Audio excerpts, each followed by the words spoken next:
Welcome to Sniper Podcast episode 5. We have a crazy episode where we're going to talk about the craziest experiences that I had reselling in Chicago. As you know, Chicago is one of the biggest cities. This is the city that MJ built, Michael Jordan, and man, been reselling for a very long time, almost a decade, and I've had the craziest experiences. So there's going to be a lot of stories. There's going to be a lot of things that could have went left. So this is going to be a phenomenal podcast, and there's going to be a lot of lessons that you can learn from this podcast that can take your reselling business to the next level. So episode 5 is going to be super dope.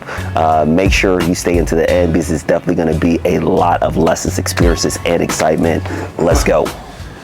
Yeah, so, just like you were saying, Chicago's a really big city, one of the most populated areas and very populated state. So what makes reselling in Chicago completely different from any other city that you've been in? Yeah, so Chicago, again, one of the biggest cities. You have Chicago, you have LA, and then you have New York. Those are the 3 prominent cities in the United States. And with Chicago, Michael Jordan actually played in this city. So just growing up, Chicago got everything. They got the Off-Whites, they got the Travis Scotts, they had every single release. So Chicago was just different reselling because we would get releases that most places wouldn't get. Back in the day, there was something called the Jordan store. We don't have it anymore because there's a lot of things that happen, a lot of politics that happen, but Chicago used to have a Jordan store right on State Street. And this Jordan store was a tier 0 store.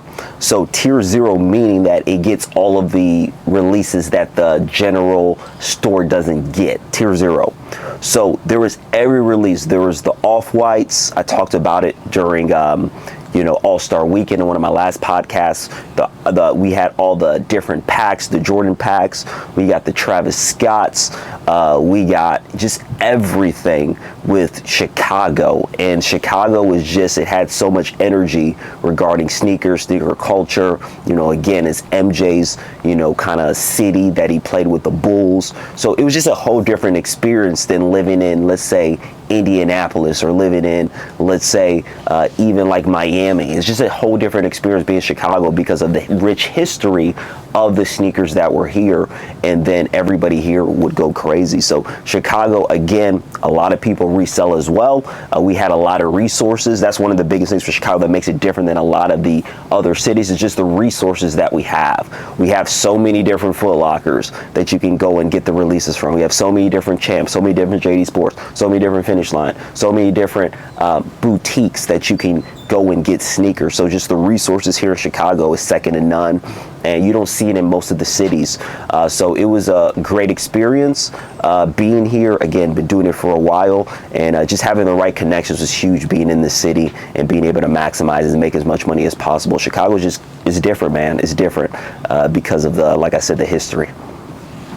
Yeah, for sure. And I could definitely say that, MJ has had a whole lot of impact on Chicago. I mean, not only was he on the Chicago Bulls, so, I mean, it just did a really huge uproar, So, but was there at any moment where you kind of thought to yourself, like, man, this is a little bit more than just sneakers? Like, this is kind of like, just like you were just talking about with like a history of MJ and sneakers. Like, would you say is it more deeper than just the sneakers? Oh yeah, of course it's more deeper than the sneakers. And if you go back to Jordan, it's like he got here in 1985 when he was with the Bulls, and the Bulls were not good in Chicago until Michael Jordan came, and he brought some excitement behind everything. And again, when we talk about Jordans, that's the predominant sneaker that people wear. Nikes, of course, we have the Adidas, we have the Asics, we have all those different sneakers, but we're talking about, Air Jordans. People wanted to be like Mike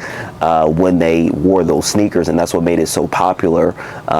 People just love the aura that he had, and again, considered the greatest basketball player of all time. So yes, it goes deeper than just the sneakers, because people just want to win. People want to be winners, and when they saw Jordan, it symbolized winning 6 championships, here in the city of Chicago. So, at the end of the day, yes, sneakers are there, but I feel like it's even deeper, just having that pride of, okay, I'm going to be a winner, just having access to those sneakers. But at the end of the day, with Chicago, it's like there's such a history that many people don't realize. Like, a lot of these stores that are getting the Jordans and getting these sneakers, like, they've been around for a very long time.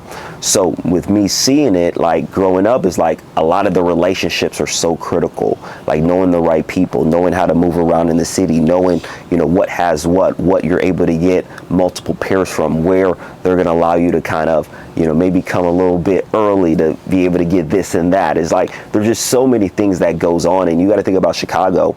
There's so many different sides. There's north side, there's west side, there's south side. So there's just so much surface area to actually get connected to. So yeah, it's deeper than sneakers. Again, the championships, the winning, the aura that Jordan built, but the sneakers were something that symbolized all those different things with Chicago. So Chicago, again, great city. If you haven't visited already, make sure you visit. Beautiful time in the summer, but you can get access to there's so many sneaker stores out here. It is ridiculous. It'll be almost impossible to go to every single sneaker store here if you visit, because there's so much around Chicago, and then also the suburbs as well. Chicago has a huge suburb, Chicagoland, where there's a lot of different sneaker places as well. So just so much to do, so much history, so much resources here. So again, definitely a city you need to come visit if you haven't already. Yeah, for sure. I could say MJ has definitely put a huge impact on Chicago, because everywhere you go, there's always someone wearing some type of Air Jordan. Oh yeah. You're never gonna see no one, like, there's always gonna be somebody with an Air Jordan 1 or Air Jordan 11, yeah. Right? So definitely really huge impact there. But I kind of want to just jump right into it, and I want to ask, what's the most dangerous and like kind of sketchy situation you've ever been in? Yeah. When you were out, doing your market stuff in Chicago and stuff? Yeah, I got a lot of stories regarding that, but anytime, again, Chicago has this stigma of it being dangerous. People talk about Chirac, and you see all the marketing, quote unquote, of how dangerous Chicago is. And again, when you're in a bigger city, there is going to be areas that you want to avoid, areas that are not too safe. And when I was sneaker reselling for this past 7 years, is like definitely during COVID time, where everybody was trying to get the sneakers. It was a hunt. It was a fight to get the sneakers. There was a lot of experiences that I kind of encountered because I was going to the worst of the worst of Chicago, because I wanted to make money, and you waiting in lines where there's you're in one of the worst areas in Chicago. I started to get kind of noticed during this time. People understood kind of my platform, what I did. So now it's like I'm a person that people can recognize. So it was a very, very, very kind of delicate situation for me, because of all of those tangible things were happening on my rise during COVID. But I'll give you a few stories regarding about some of the most dangerous things that kind of happened to me. So first things first, I'll give you a story. So when I go to malls, again, during COVID, you go to malls and you're trying to get as many pairs as possible, because every pair is profitable during COVID. Like, let's be real, every Air Jordan was able to make money. So I go to a mall, and people from Chicago probably know this mall, North Riverside Mall. That's a mall that I always go to, because they have about 10 sneaker stores. Like, literally, I'm not exaggerating. They have Foot Locker, JD. They have a JD and a Finish Line. They have 3 Foot Lockers in there. They have DTLR, Snipes. They have back in the day was a Jimmy Jazz. Like, they literally have 10 sneaker stores. So it's a quick stop where you could go ahead and get all your pairs in one location. So that was my bread and butter. So there was one instance that I'm just grabbing a whole bunch of sneakers, and at the time I'm going solo. I'm doing everything myself. So by myself, grabbing a whole bunch of sneakers, have like bags of sneakers, like crazy, like to the max, holding these sneakers. And I kind of do my rounds. Man, there's a lot of stories here. I'm going to tell you 2 stories in North Riverside. I have so many other stories. We might go to them. But this is one story, and I'll give you another story. So I have a whole bunch of bags of sneakers, going my rounds, all the different stores. And then I go outside So I go outside. I know where I park. I typically, know my surroundings. You got to have kind of some street smarts to know, okay, bam, you're looking around, see if somebody's, kind of looking, watching you, whatever it may be. So I know where I park, and I typically try to get in and out, like put the sneakers in, get out, because I understand, where I'm at. So put the sneakers in, and it's kind of like raining that day. So I put my sneakers in the trunk, and then I go and kind of close my door, and I want to back out, but there's a car that actually pins me in, so I can't get out because they see that I have a ton of sneakers. And I'm like, oh man, so I have to think on the fly. What do I do? Of course, I'm not just going to stay there and they can just go and rob me. That's not the smart choice. I'm not going to stay there and they're going to rob me. So what I did is that I basically got out the car, locked the car, and just went inside with the sneakers in the car because they can't. It's going to be very hard to break into my car, especially now I know that they're, wanting to get the sneakers that I have. So it's a crazy situation. It goes fast. Like, they obviously knew I had a ton of sneakers. I get in my car. I put the sneakers in. I'm about to get in my car. They pin me in right away. I think fast on the fly. You got to think fast on the fly.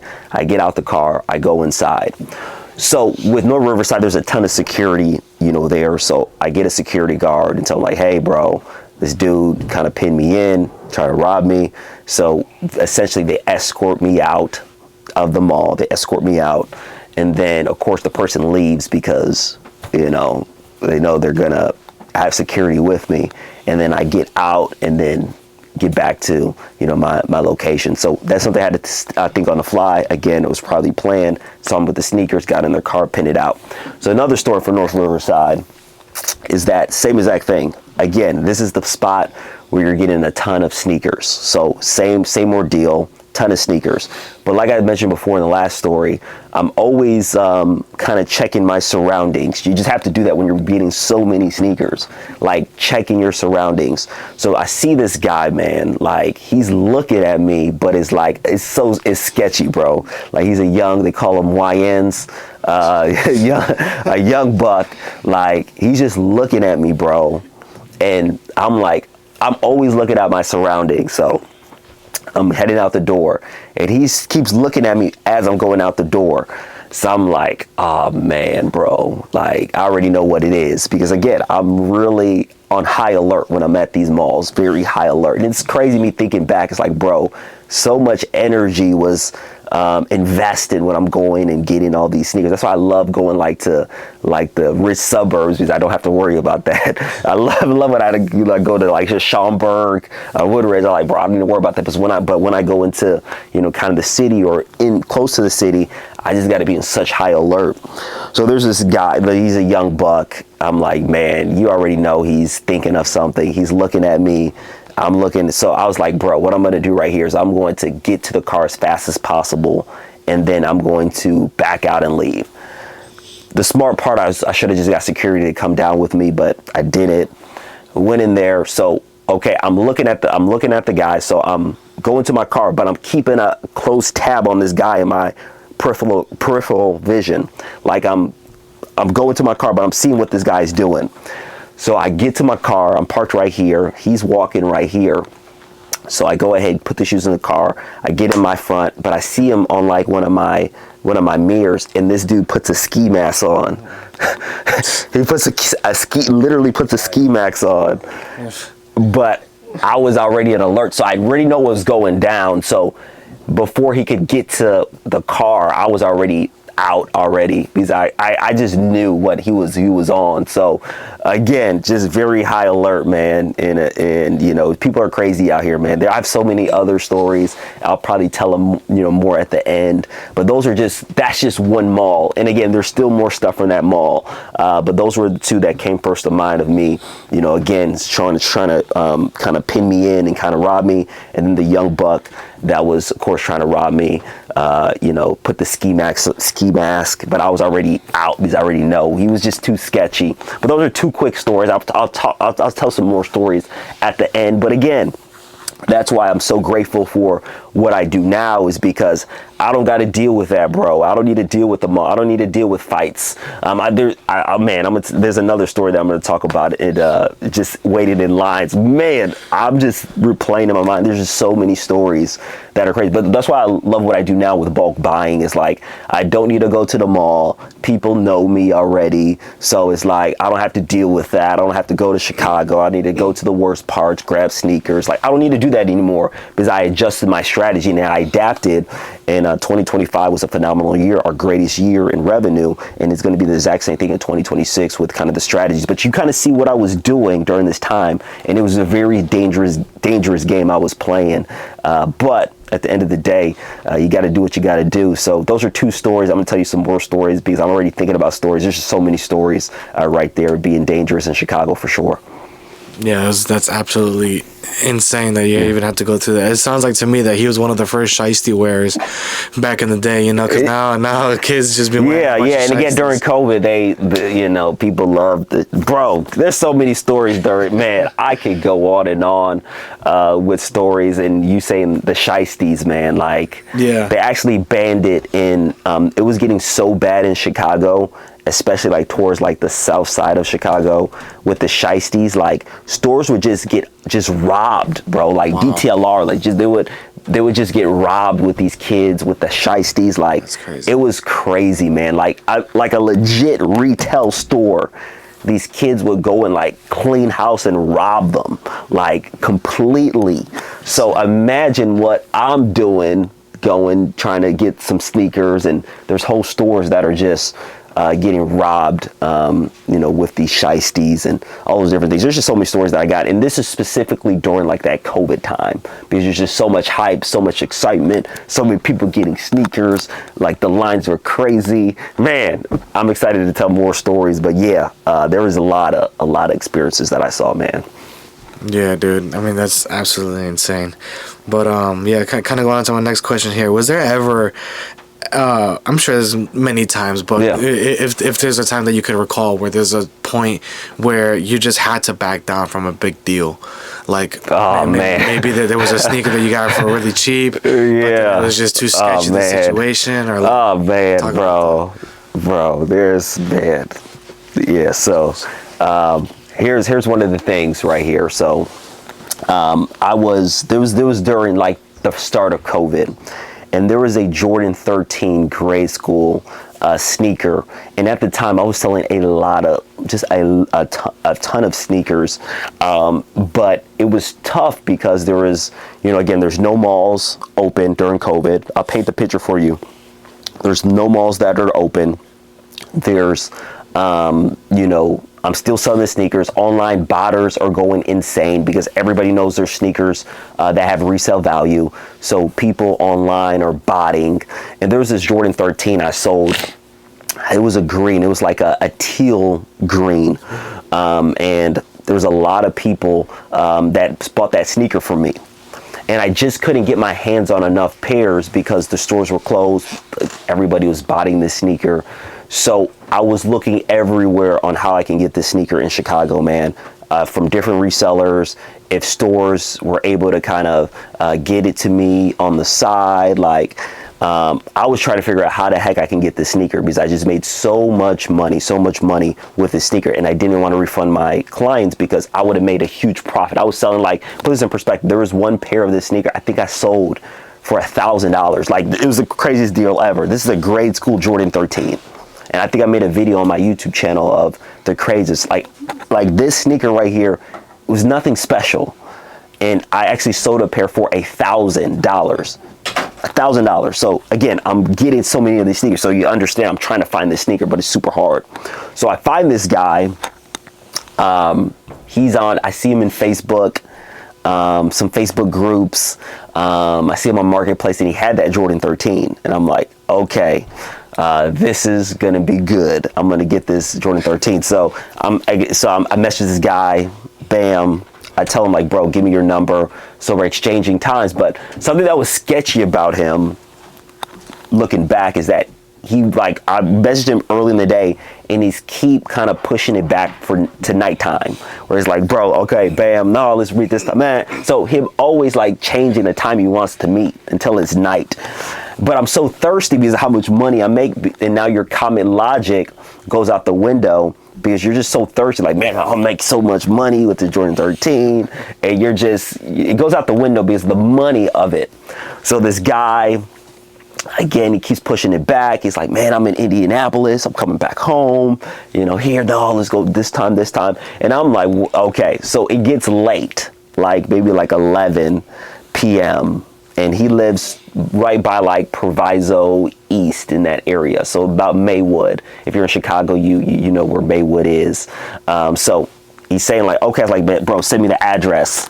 Bam. So he sends me the address. It's at like, it's by a restaurant, like a little mom and pop restaurant. So I drive there, not too far, and then I stay right there in the, man, this story's great. So, man, I stay right here on the, in the restaurant parking lot.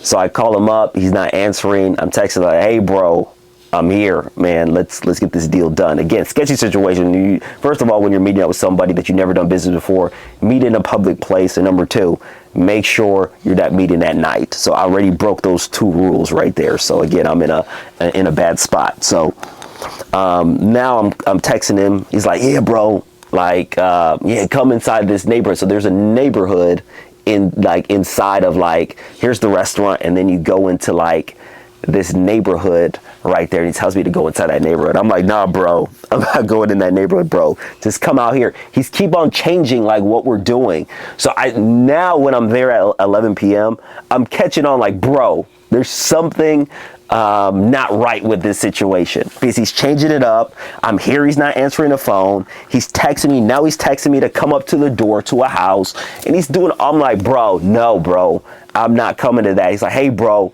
if you want the sneakers, come here.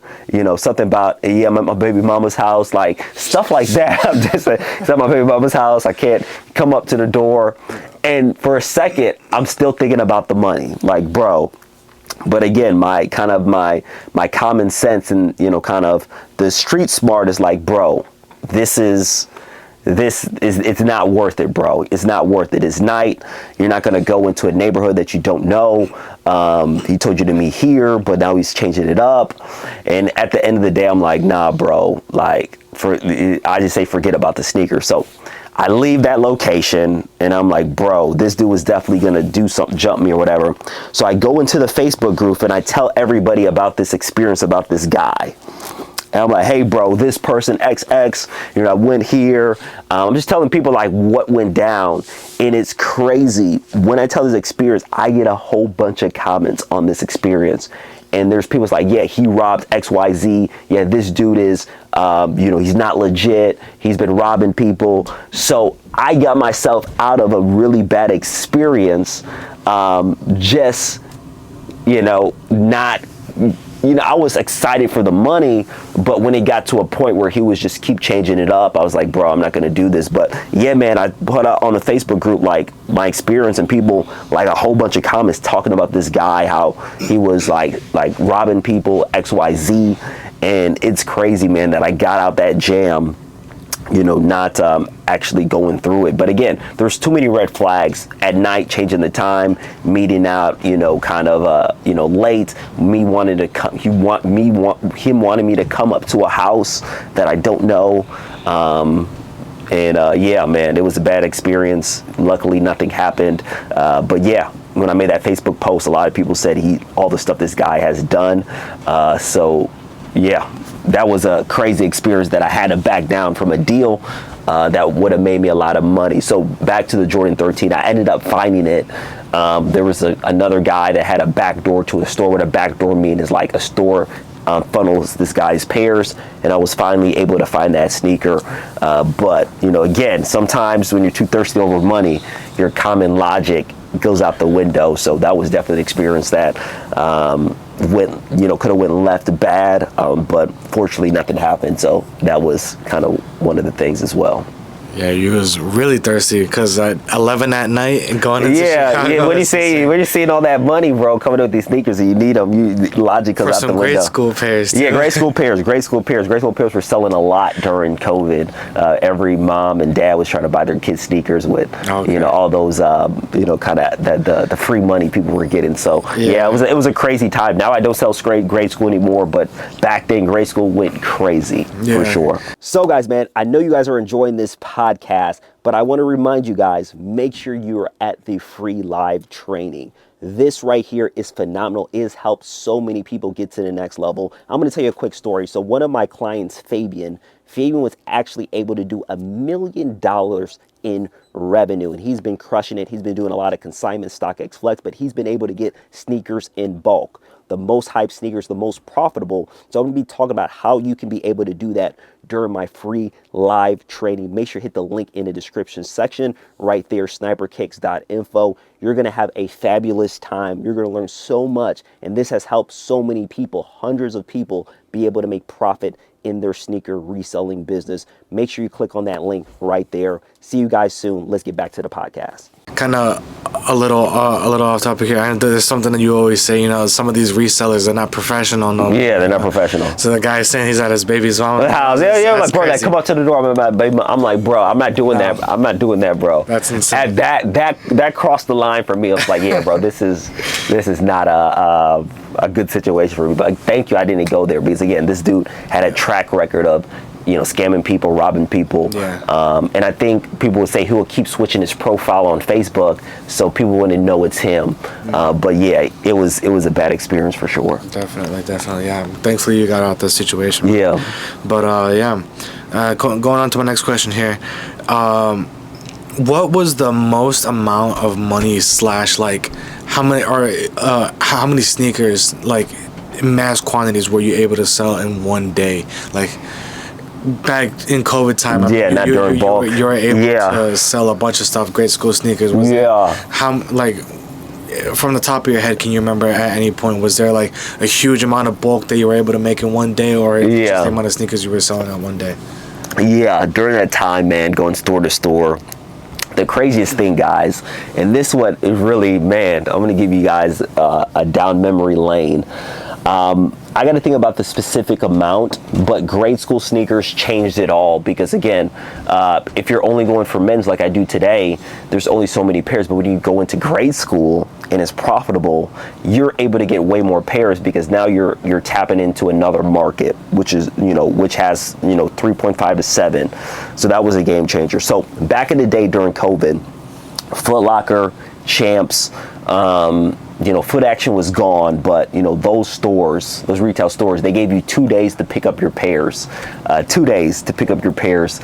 So when you have your reservation, you have Saturday and then also Sunday to pick up the pair. So that gives you extra time to pick up as many pairs as possible. So you have 2 days. You can work all day Saturday to get pairs, and then you can work all day Sunday to get pairs, and then you have leftovers on Sunday as well. So this was an advantage, because now you're able to get more pairs. So back in the day, if you go back to my my days when I was going store to store, I made so many accounts. It got to be at least 50 accounts on these stores. And what I would do, guys, I would put my name, I would put my brother's name, I would put my other brother's name, I would put my other brother's name. I would change the amount of accounts with names that I would have. So again, I would have a ton of accounts. And with Chicago, like I mentioned before, there's so many stores, there gotta be 50 Foot Lockers. So when I'm doing these reservations and I have 2 days, I can stack the names at different locations. So I can put me at this location, I can put my brother at this location, because guess what, you have 2 days. So I can be myself one day, I can be my brother the next day. I'm doing this throughout whole Chicago. And when you're able to do that, guess what, you're able to get way more pairs, because you have 2 days. You're yourself one day, you're your brother the next day, you have 50 accounts. And with Foot Locker, they did a you like, it's a reward system that if you have more points, you spend more money with them, your probability of getting the reservation is so much higher. So I'm spending hundreds and hundreds of thousands of dollars with Foot Locker, probably even $1 million. I'll probably spend $1 million with Foot Locker. Like, I'll probably spend $1 million with Foot Locker. So I'm getting so many points. So I'm winning all these pairs because I had like 50 different accounts. So it's like, that allowed me to get men's grade school. I would even do kids Foot Locker, win grade school. So at one setting, it had to be at least 100 pairs. But those are 2 days that I'm picking it up. And I'm doing this by myself, by the way. So that's why I was working, in my peak time during COVID, I was working literally 8 a.m. to 8 p.m. Saturday, Sunday, even maybe sometimes even longer. Because you gotta think about it, I'm going throughout entire Chicago, every part of Chicago, south suburb, north suburb, west side of Chicago. And then I would figure out what route I needed to take. So it had to be with men's and grade school, it had to be at least 150 on Saturday, 50 on Sunday. And then on leftover pairs, you're able to, do your thing there. You go right here on the leftover pairs, you grab more pairs. And I'm trying to think what release was probably the biggest one for me. It had to be a Jordan 4. Probably something like, I do recall, I don't know if this is my biggest one, but the Jordan 4 Lightning that came out, I cooked, bro, on the Jordan 4 Lightning right there. But it had to be a Jordan 4 that I went ahead and got, so many pairs of that. But yeah, that was kind of the strategy, guys.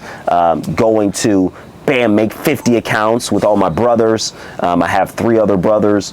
Again, I would stack the locations, because if you win in one location, you can't put your name again in that location. So then you put your brother's name, and then you make sure he gives you his school ID or something like that. So when you come in, go from there. There's a funny story right here. So, so I was at a mall in Chicago. I was in the suburbs. So I won 2 pairs. However, I had to pick up those 2 pairs that day. So I won, and then also my brother won. And so I put a change of clothes in the car because I was like, man, I need a change. So what I did is I picked up my pairs myself, dress regular. And then once I grabbed it, I went to the car and changed. And then I went and picked up the second pair. And, it's funny because the Foot Locker guy's like, bro, like, weren't you just here? I was like, no, bro, that was, my brother. And he's, oh, yeah, I saw your brother, just a few minutes ago. Okay. And then he gives you the other pair because it's one per person. But I was like, I got to do it this day. So I was myself. And then a couple, like 20 minutes later, I'm my brother, and I just switched clothes. And man, those are the things I would do, man. I would always have a change of clothes in the car, because the goal is to get as many pairs as possible during peak COVID. So easily, I would say, in a weekend, about 100 pairs. The one that comes into my mind, like I said, is Lightning. That's maybe not the biggest one, but that was one that I got around, 100 pairs right there. But again, I'm working 8 a.m. to 8 p.m. Saturday and Sunday. And then Friday, I got to confirm all the pairs on Foot Locker Finish Line Reservation. And then I got to map everything out that I'm driving. So, man, I'm so glad I don't have to do that anymore. But it was a heck of an experience there. But I had like 50 accounts, man, with like Foot Locker, and I maneuvered, and I spent so much money with Foot Locker. It's crazy. You must have been wearing a mask or something, because for that guy to not know. No, you just change your clothes. You put a scully on, like a hat. So you just change kind of your the wardrobe that you're wearing. So and he's seeing so many people during the day. So yeah, but I definitely psyched about for sure. You got a huge family, man. So yeah. Yeah. How important would you say the connections are in relationships that you made in Chicago? Like, how important would you say that? Yeah. Because, I mean, like back during COVID time, you were out going out to multiple different stores. You're meeting multiple different people. And not only that, but sneaker cons as well. I'm sure there was a bunch in here in Chicago. Yeah. So how important are those relationships that you made? Man, the relationships are huge, man. And I there was an instance when I was reselling where I really saw how crazy these relationships are with Chicago. So going back All-Star Weekend 2020. It's in Chicago. It's the craziest thing in the world, guys. Chicago was on 100. All-Star Weekend. God rest his soul, Kobe passed away. It was a very crazy time during 2020. And, you know, Chicago, this is when the Jordan store was there. Again, I talk about the Jordan store. Off-whites to the off-whites, Jordan pack with the airships. It's a crazy time. And then I would see people have like literally like 100 pairs of like the off-whites. I would see people with crazy amount, like, bro, how are they doing this? Like, how are you getting 100 pairs of off-whites? Like, how are you getting all these different things? And this is firsthand when I understood the power of relationships. All what was happening during that time is that they were just connected with a store that they were able to get 100 pairs. So I realized it was not who you know, but what you know. And when I realized that, I had to understand what is the process of creating those connections. And it's crazy to think about this because my brother, we're gonna get him on this podcast, but he was reselling to pay his medical school, and he did the exact same thing with connections, and he would get hundreds of pairs without needing to go to all these spots or whatever it may be. So relationships are critical because it allows you to get more sneakers, know what sneakers are at a location. It just gives you a competitive advantage because you have somebody in the inside of these stores that can allow you to get more pairs or get the most limited pairs. But when you're getting these relationships, I tell people, like, you gotta, number one, buy from that location, so they gotta know like you support their establishment, whatever it may be. And you need to create almost like a friendship with somebody, hopefully, a manager or something, because they're most of the decision makers. So for me, when I saw that, All-Star Weekend, people were just absolutely cooking. I made the effort of creating relationships, of just getting to know people, seeing how they're doing, their name, whatever it may be, because I'm going to all these stores, and that paid big dividends for me, because again, when I would go to a store, they'd be like, hey, we have an extra, bam, bam, bam, we have a Jordan 4, bam, we have a Glory School, bam, we have bam, bam, bam, do you want it? Bam, I get the pair. I just got 4 pairs that I would have never gotten if I didn't have that relationship. And then kind of it went from there, guys. It's like now is, they're telling me, hey, we got a restock during that period of time. A lot of these stores would get restocks of the Mocha Ones. Mocha Ones was a crazy release. Hey, we got a restock on the Mocha Ones. Hey, come through, blah, blah, blah. You go there, nobody knows it's there, bam. Man, during COVID, people would literally sleep at the mall for restocks, bro. Like, you would see these kids, oh my God, bro. COVID was a time. Like, people would literally, I go back to North Riverside Mall, people would literally stay at the mall for the entire time they're open, waiting for a restock. Like, what are you doing? Like, you're there for 12 hours just waiting to see if a store would get a shipment in that they can make money on. That's how crazy COVID was, man. Because you can make money on any Air Jordan because of kind of, what was happening. So, relationships are critical, man. They just gives you the intel, the information on the sneakers that you can get that are harder to get. So again, that is huge, where you have somebody that can let you know, okay, we have this, or they can even backdoor you, like, hey, we have this, bam, get it to you in the back door. You have 50 pairs, you're good to go. So relationships huge. You have to cultivate them. You have to spend money. But again, that's with anything. If you're going to do anything at a high level, you want to have relationships that can serve you, but you got to serve that relationship for it to allow you to kind of maximize and get the rewards or the results or the money from that on the back end. So what's up, guys, man? You guys are at the Sniper Podcast. Super excited that you're watching, but we're taking a quick commercial break right here. Guys, if you want to learn how to sneaker resell at a very high level, I have a free live training that is going to talk about how to start to bulk buy, how to start getting your sneakers to buyers that you can actually make the most profit. And not only that, utilize AI. I've been doing this for the past 7 years full time, and you're going to be able to learn all of that knowledge in one setting at my free live training. So make sure you hit the link in the description section, sniperkicks.info, and it is going to be a fabulous time. There's going to be different bulk suppliers that I'm going to display during this live training. You're going to understand how to scale your company where it doesn't need to take so much of your time. Hope to see you at the live training. See you guys soon. Make sure you click that link right now. Let's go. Yeah, relationships are huge. Yeah, the quote you said earlier, you said, I think you kind of flipped it a little bit. I think you meant to say, it's not about what you know, it's about who you know. You kind of Right there. Yeah. But yeah, kind of also like, I wanted to touch on this before as well. Before I asked that full question, I wanted to also ask, how did you create those relationships early on? Yeah, like I kind of mentioned, like you gotta, number one, show your face. They gotta know who you are. You gotta know who you are. So you gotta show your face at those stores.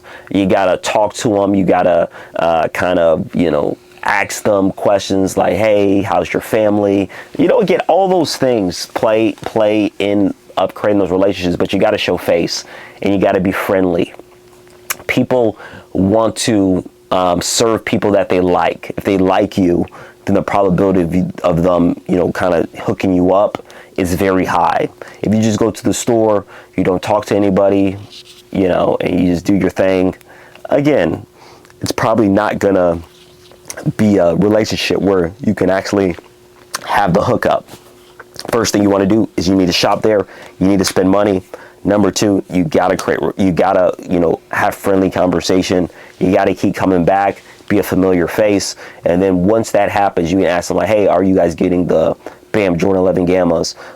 Yeah. Oh, bam. Could I, get a few extra pairs? Again, and that's where the relationships cultivates from there. So again, go spend money, show face, be able to create, dialogue with that person, show up multiple times, and that's how the relationship is built there. So again, it's just, we're people like people like to hook people up that they like, and you just got to get to know those different people that are in those stores, and that's going to allow you to be able to kind of maximize and be able to get sneakers that most people can't get. So that's how you kind of establish those relationships. It takes work, but it's worth it, because relationships can bring you extremely far.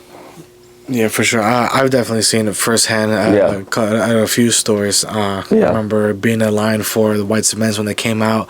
Guy pulled you off to the side. Pulled me off to the side, I was walking with you because I'm with you. Yeah. He's like, not you. Yeah, Step back. I don't know who you are. So I'm gonna take you. It was really, really funny when that happened. I was like, all right, he's the man. Yeah. He can talk to him. Yeah. I'll just chill on the side. But yeah, it was really funny. Yeah. But yeah, I mean, when you're out in Chicago, there's bound for some stuff to happen, I mean, you were just talking about some crazy stories that you had over there, but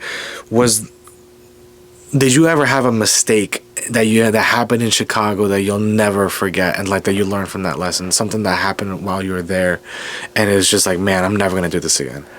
Yeah. Man, so okay, yeah, so there was one instance in Chicago. So there was a Jordan 1 that came out. I believe it was the Biohack. Man, Chicago is such a crazy place, bro. So yeah, there was a Jordan 1, a Biohack. And so my mom, I think I needed help trying to get pairs, and I'd try to get my sister, my mom to come with me, and we go to a store, but they're like, no, it's actually at the other location. So we're in this. So this is summer in Chicago. We're literally in the middle of, the hood of Chicago. And there's a store, and it's in like the cut, but there's a lot of like action. There's a lot of motion. And there's a lot of motion in this area, man. You see the drug dealers there. You see there's a lot of motion there. And then I was like, man, I'm just so thirsty for the, for the money. It's like, man, a lot of motion. So I bring my mom, my sister there, and we're waiting in line because I get word they have a restock of I think it's like the Biohack Jordan 1. And then, again, during COVID, we were waiting in line, and you see like crackheads, because this is what sneaker resellers in Chicago would do, guys. They literally pay crackheads to wait in line to get as many pairs as possible. Like, hey, I'll buy you lunch, buy you some McDonald's. You wait in line for me. Like, Chicago is a crazy place, bro. It's crazy. Like, during All-Star Weekend, a lot of resellers came to Chicago for the releases, and they're like, bro, like, I'm going to locations, and they're spooked because, like, bro, your first time when you go to these locations, like, multiple times, you're a little bit more comfortable, as you know, like, okay, this is this. You already know what you're gonna see. Yeah. You already know you're gonna see, you know, the drug dealers, right, the guys with the ski seat, the sky skis, the gang banging on the side. Like, you know what to expect. But when you first see it, you're like, bro, what is going on? So a lot of the guys that came for All-Star Weekend, they're like, bro, like, it's not worth it. they're thinking like, bro, where am I at right now? Like, where am I at? Like, I had a couple guys like, bro, like, what is going on here?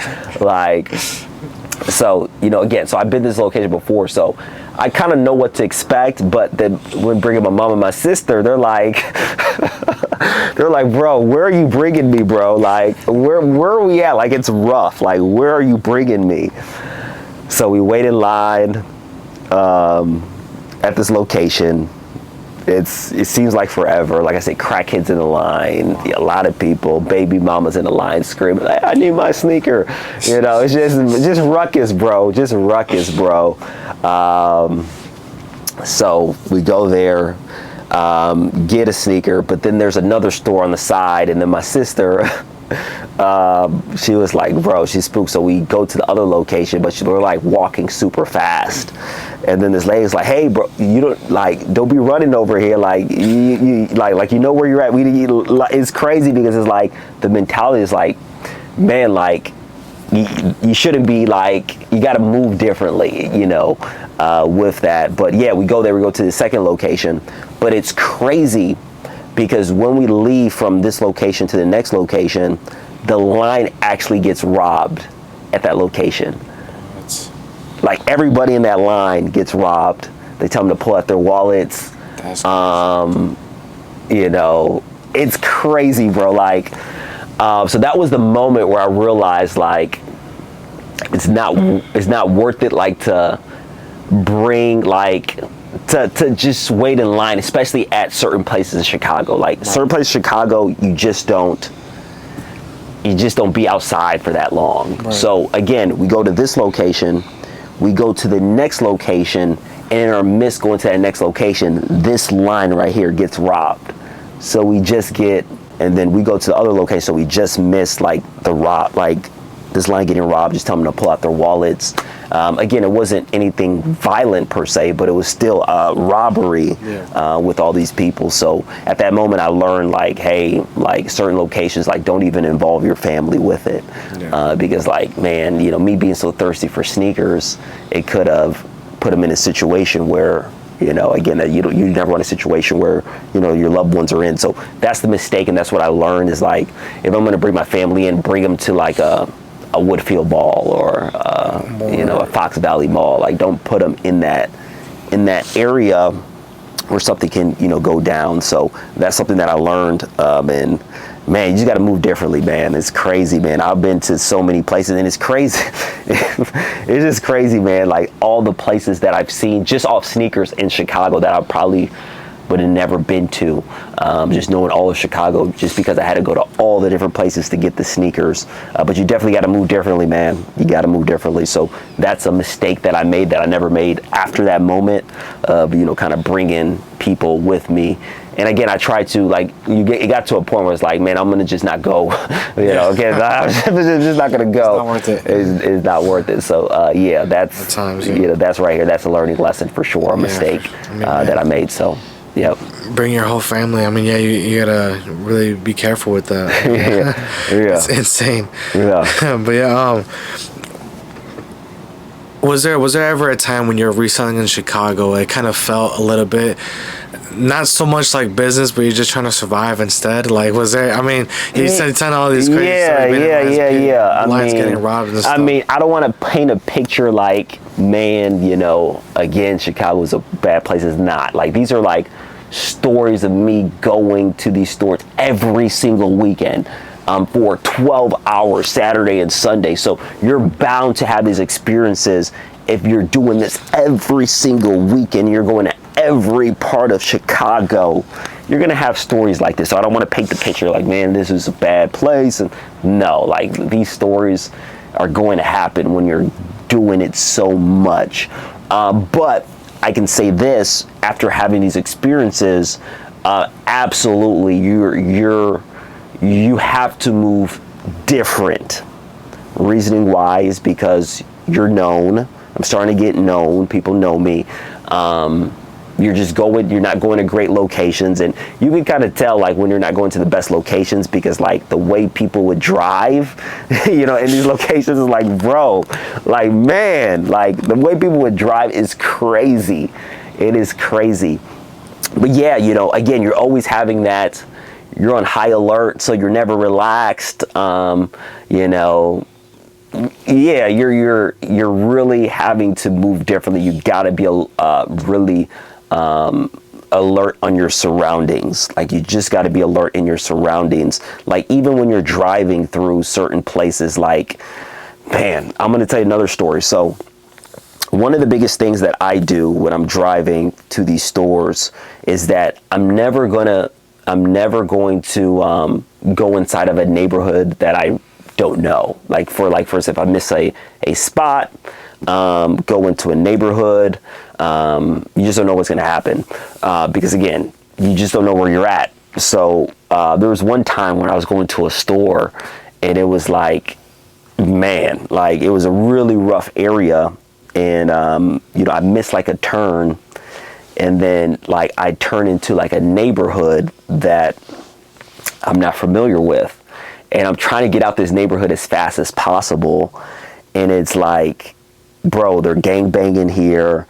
Like you're hoping that like nobody stops you because there's a new car in this neighborhood. And like that time was one of the most, I would say, you can say like scariest times, because you just don't know. So that was a time that I do remember, like that one instance of like, bro, I don't care what, if I have to drive like 2 miles, but I'm never ever going to go into a neighborhood, because like you're trying to like be cool, like not be frantic. So they're like, hey, this is somebody that's not supposed to be here. But then you're looking outside and they're doing their thing, gang banging, a lot of motion outside.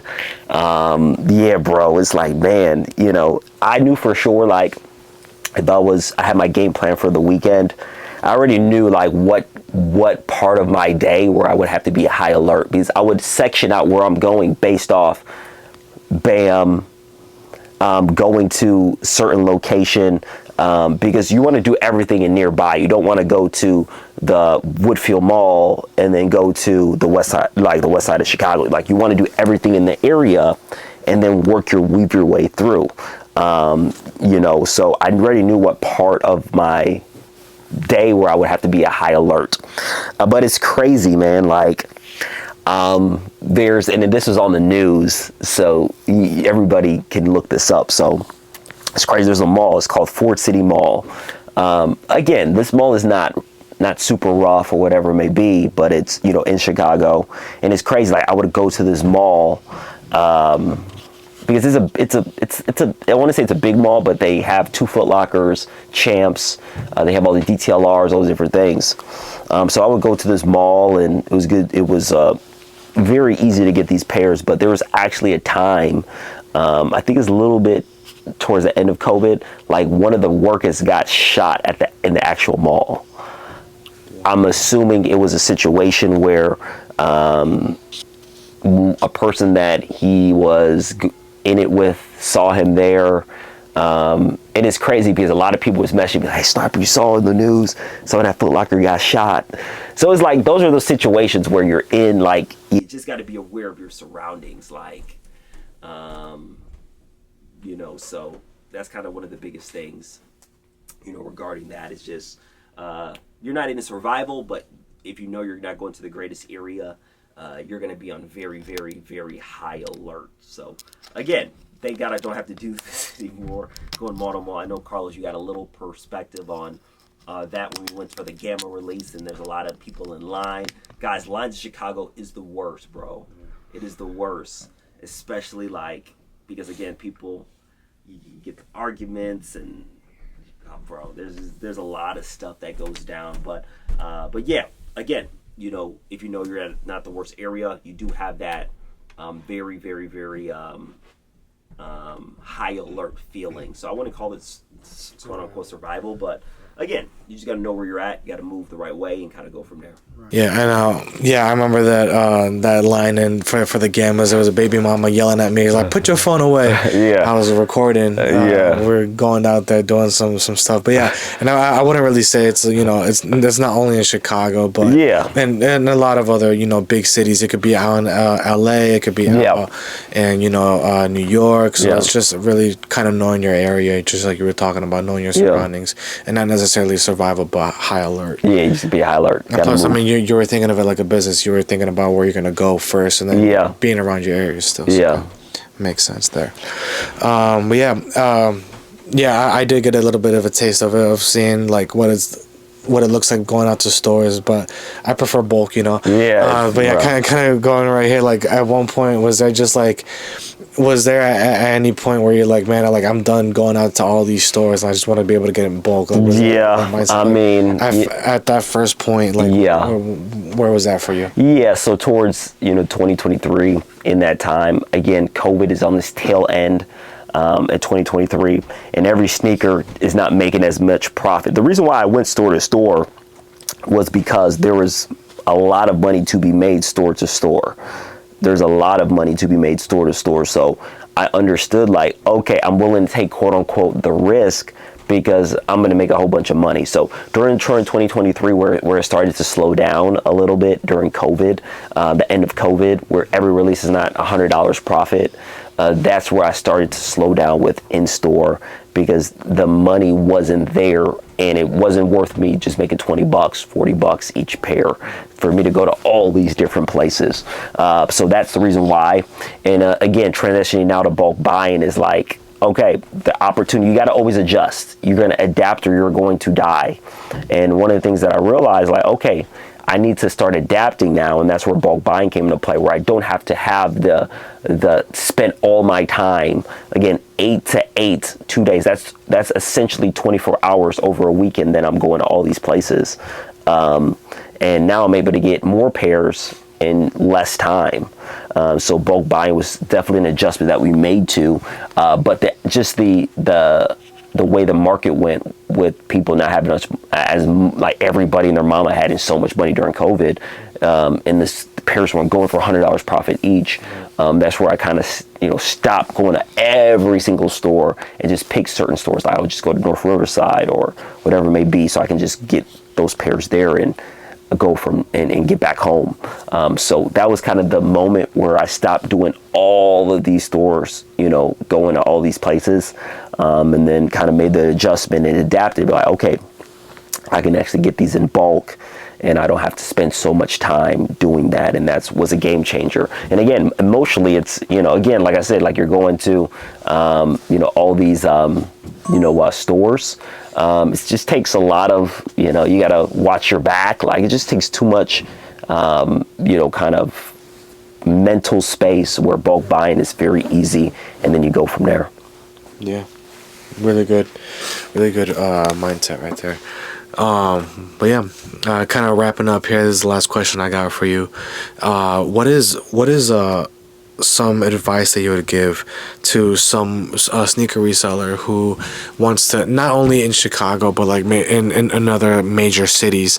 What is some advice that you can give them? So again, just knowing where you are, and kind of going from there. But again, COVID was a very special time that I had to go to 50 spots, but now it's just creating relationships. I recommend you get into your local kind of Facebook groups, kind of create relationships there.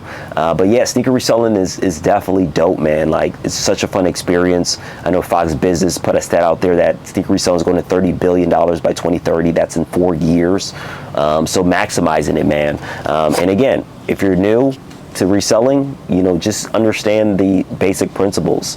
But also, like, now I transition into bulk buying. where, you know, again, I don't have to go to those locations and I get them directly to me, and allows me to scale my company and move forward and really make a significant amount of money with that. So again, man, this was a crazy podcast. You know, there's more stories. I'll probably tell more stories in a different podcast. I'll probably leave you guys with one more story.